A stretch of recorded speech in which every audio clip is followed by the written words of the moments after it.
What's going on, guys? It is Kyle again with DTOM Knives and Gear, and today I am ready for my full review of one of my grill knives. This is the Medford 187 DLT exclusive. Please stay tuned. Welcome back, guys. All right, today looking at one of my grill knives. This is the Medford 187, and this is the DLT exclusive. I have been wanting a Medford knife for a while, seen guys like Dirk Warning, Metal Complex, of course, Big Bore Knife and Gear, all those guys who have handled these Medford knives, and really kind of fell in love with them, and decided to pick one up for myself. Chose to go to DLT exclusive, and I really recommend anybody who's looking to buy a Medford to go look at the exclusives from DLT because they have some great options. This one in particular is the DLT exclusive 187, and as you can see, it has, of course, these all come with titanium handles. This has the flame anodized show side with the kind of bluish purplish clip side, and is in one of my favorite steels. This is CPM 3V steel. If I could get this to focus, there we go. That's what that 3 means right there. Now they do make this knife in S90V and CPM D2. I really wanted the 3V version because if you guys have watched my channel and you've seen me, I bought this knife from Jake over at Bearded Gear. Thank you, Jake, again for allowing me to do that. And I was able to carry this knife around and really kind of fell in love with 3V steel. So when I found out that their exclusive had it in 3V, I was jumping for joy. This thing is a mid-tech knife. I think Greg even has his term hand-tech. And of course, if you guys don't know what that means, is that this is a production knife, but almost all of this thing is hand done. It is hand ground, hand sharpened, hand assembled, and just an excellent knife for the money, in my opinion. These things are not cheap. This thing was about $475. But I'm telling you, this is one beast, well-built knife that is made to last a lifetime. How does this thing feel in the hand? Well, the ergonomics on this guy, for me and my big old ham hands, fit and work perfect. I absolutely love the way this feels in the hand. And then as you can see, you have a finger troll there, which is big enough to get, my one knuckle in there, choke up on this blade, and do some work. It does have jimping, and this is the kind of jimping that I absolutely, if it's going to have jimping, this is the kind of jimping that I like. I'm not a huge fan of the big, huge cutouts for jimping. It's this very small kind of slotted jimping that really works well because it's not overly aggressive. I like the length of it that they gave here, that they have it on, because on my big hands, if I'm holding it back here, my thumb rides on it and it provides more grip. I can usually take or leave it, but I really like it when they put this kind on there. And then when I choke up on the knife, it's far enough back where I can also get my thumb there. So really like it that I can hold this knife in a few different ways and it be very comfortable. These are technically tactical knives, but of course I'm not a tactical guy, but in the reverse grip, as you can see, just as comfortable. I can even put my thumb back here to really get into, if I have to stab something or put this thing in a piece of wood or something like that, get a lot of power behind it. As far as the blade shape, this is a drop point version of the knife, and it has a hollow grind.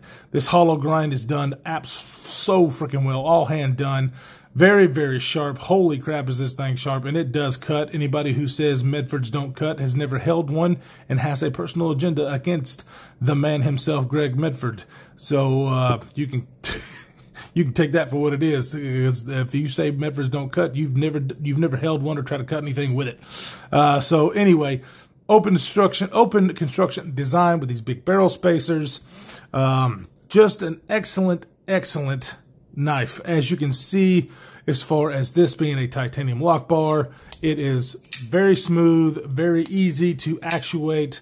Got a little cutout inside there for your thumb to ride, and access that lock bar. You might have noticed in my unboxing that I really wasn't able to middle finger flick this guy open. I am now. This is running on Teflon, gee whiz, phosphor bronze washers, and these things are usually stiff out of the box, but they work in, and this one has worked in freaking amazingly. So I'm very excited for that. The Infraction was also one that had the slotted hole, which is what I just love the Spidey flick. So this one works out great for me, and I love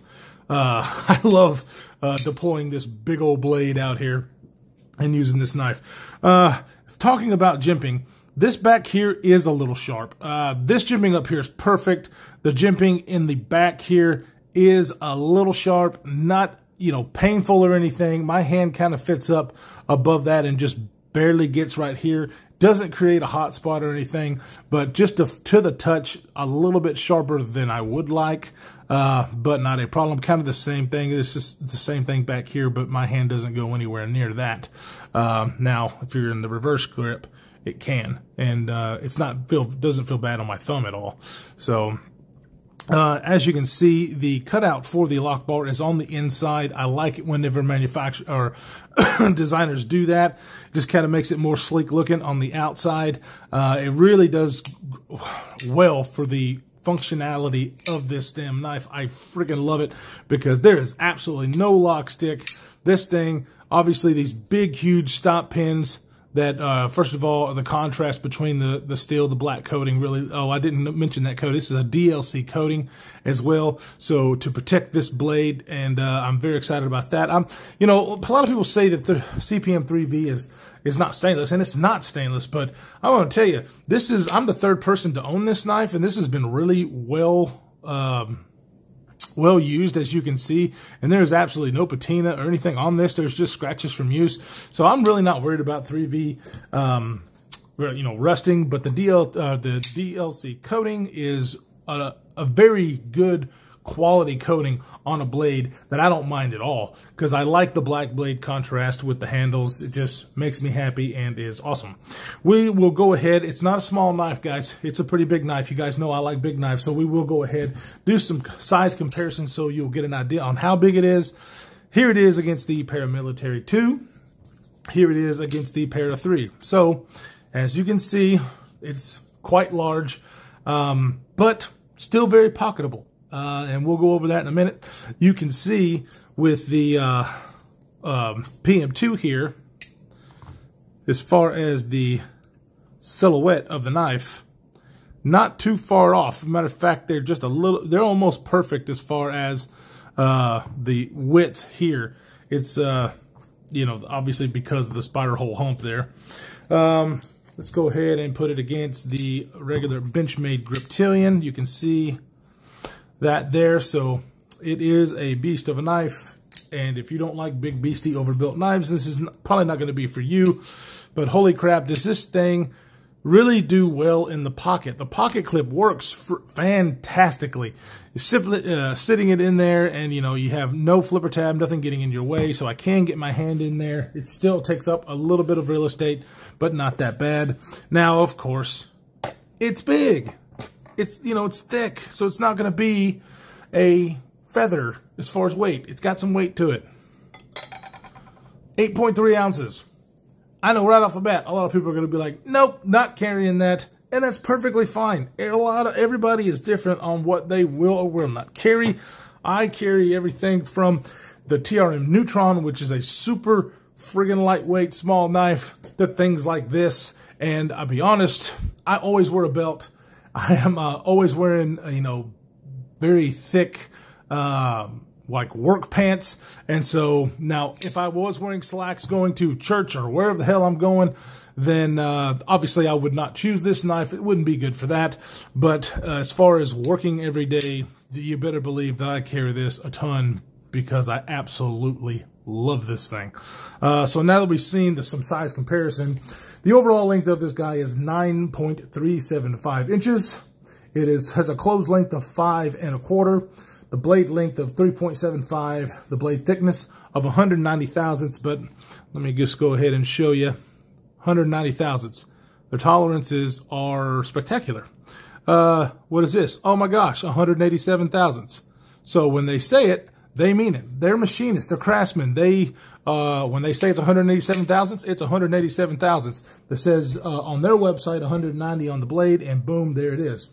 Of course, this tumbled finish, like I said, all those things, the tumble, DLC coating, all those things add time and money to the process of making the knife. So you will see some of their models charge a little bit more for those things just because it takes time. I'm in manufacturing. I know, kind of what these things or what things are involved in making this process possible. So I just really love that. I know they have some models that are, I think they're called flat surfaced. I can't remember. It's more polished, much more of a fingerprint magnet. I would much rather have this tumbling working finish as we do here on this knife.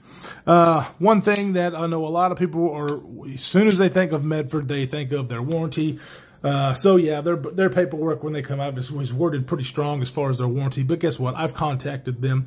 I've talked to the guys over at Medford Knife and Tool. They are absolutely wonderful people, and they work with you. It's a proprietary pivot. They don't want you to take it apart.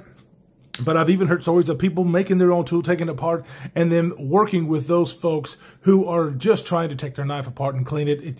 They are very, very good at what they do. I have not had any issues out of this. Whenever I want to clean this thing, Mr. Medford actually has a video on how to do it, and I did what he says, and it really works out great. There is no need for me to take this thing apart because it's an open construction knife. I can get to everything without having to take it apart, lube what I need to lube, and that's it. Now, keep in mind, this is a titanium frame lock, and it does not have a steel lock bar insert. So you do not want to put oil on your knife to be able to get oil here on those surfaces, because you will create lock stick. So do not do that. And he does mention that. He mentions that in the paperwork. So just kind of know what you're doing and don't just throw a bunch of stuff on there. One of the reasons that he puts all that wordage in his warranty. So guys, I'm really, really excited. This is the most expensive knife that I have ever bought. Today is Father's Day. It is June 21st. So this is kind of my Father's Day present, even though I've had it for a little bit because I couldn't wait. Thank you so much, all the dads out there. This country is better for fathers who stay in the home and actually be fathers to their children. So kudos to that. We have so much of a problem in this country of fatherless homes. And for those of you who take the responsibility, love your children, and raise them to be good, supportive Americans, men who treat women with respect, kudos to you. We need more of you out there. Guys, this is about it on my review of this beautiful Medford 187. You will see more of these, more Medfords on the channel. I can guarantee it because I am such a huge fan of this model. And I've been able to hold the Praetorian T because Scott has sent one of those over. I just am a huge fan. So anyways, go check out DLT Trading if you are looking to buy any Medford knife, because I'm telling you, they have some great deals and some great offerings on their exclusives. So until next time, guys, be safe. Thank you again, fathers, for doing what you do, and we will see you in the next one.